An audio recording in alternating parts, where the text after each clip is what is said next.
সম্ভব সেটাই এক দফা এক দাবি।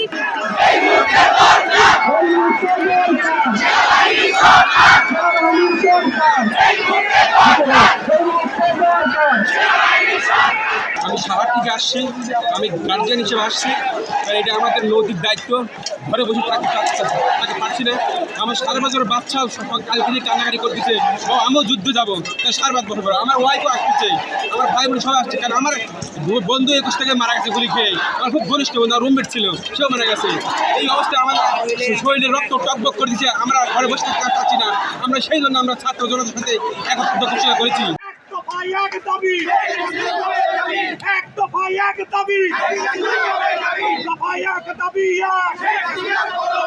আমার ভাই মরলো কেন?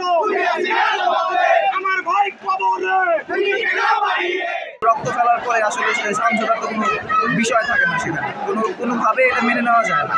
সে যেহেতু রক্ত ঝরাইছে, তার আসলে পদত্যাগ করা ছাড়া অন্য কোনো গতি নাই। সাভার থেকে আসছি, বাট আমরা জাহাঙ্গীরনগরের স্টুডেন্ট না, আমরা বাইরের থেকে এসে যোগ দিলাম। তো আমরা মনে করি স্টুডেন্টরা যারা এই বিষয়টা নিয়ে আন্দোলন করা হচ্ছে বা আমরা করতেছি, এটা আমাদের একটা লজিক, আমাদের একটা নিজস্ব অধিকার। সেই অধিকারের সরকার এভাবে ভঙ্গ করতে পারে না।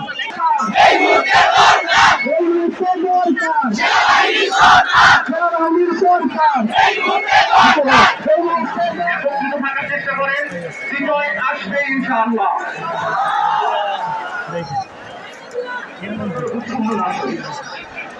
আমরা আমাদের কোনো ভাই বোন গায়ে কারো কোনো শ্রদ্ধাও দিতে দেব না। আমরা একতা বছর